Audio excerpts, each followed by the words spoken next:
Let's go live to Manchester to talk more about this. We're joined by the leader of the Pirate Party UK, Loz Kaye, is in Manchester for us. Loz, hi there. Over 100 million workers are employed by organisations which support ACTA, and their jobs depend heavily on intellectual property. Won't stopping treaties like we've seen today, like with ACTA, put them at risk at the end of the day?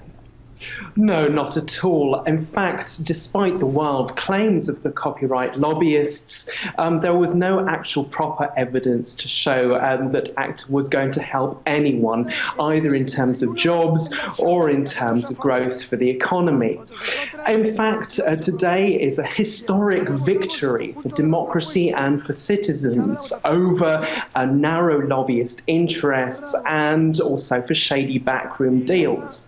It's worth pointing out that ACTA was not just rejected, it was comprehensively crushed. Rapporteur David Martin said that this was actually the largest ever rejection of a measure that was supported by the European Commission. As you mentioned in your report, that there were many activists and grassroots organisations working patiently for months and years, and without their work, this agreement would have been waved through by our representatives. So I think it's really a victory for ordinary democratic action. I think it's now time for our representatives to stop up and think. It's clear that it's becoming increasingly politically poisonous to be anti-internet. So it's time to listen to citizens' voices. Can you, though, really sleep easy in your bed tonight along with the other fellow web users? I mean, today it's been a victory, but there are similar draft measures reportedly lying around in Brussels ready to be discussed. How might they be amended from ACTA in order to be more palatable maybe in the future? Is there more to come? Well, we're certainly warning, while today is a moment to celebrate this democratic victory, there is possibly more to come. It's worth saying that even the European Commission is still making noises about the fact that this might not be the end of the road for ACTA. There's still the question of a European court referral.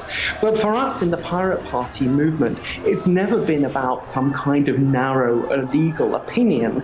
It's been about taking a decision on the political future of Europe. And today we've chosen freedom over restriction. Today, on July the 4th, we've seen a declaration of independence from special interests. But indeed, the fight is not over by any means. OK, ACTA out of the question for Europe at the moment as it stands. Do you think there'll ever be a pan-global set of rules, though, coming into place?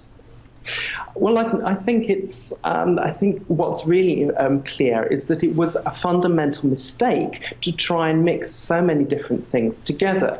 But also equally, it's a fundamental mistake to try and negotiate such a treaty behind closed doors, but also without countries like Russia, India and China. It's perhaps typical arrogance of Western countries to imagine that we can just push something through.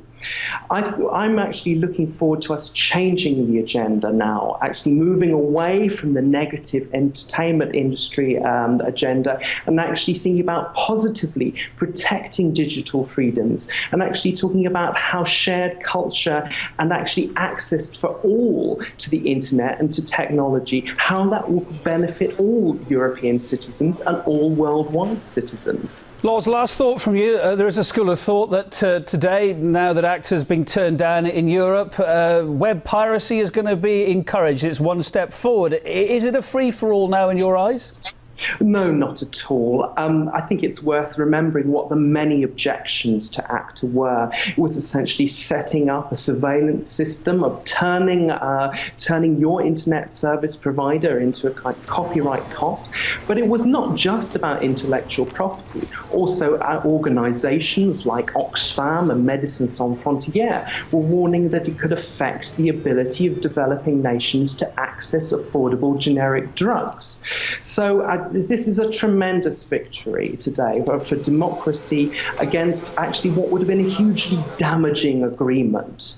Thanks for your thoughts. Loz Kaye, leader of the Pirate Party UK, live there from Manchester on RT International. Thank you.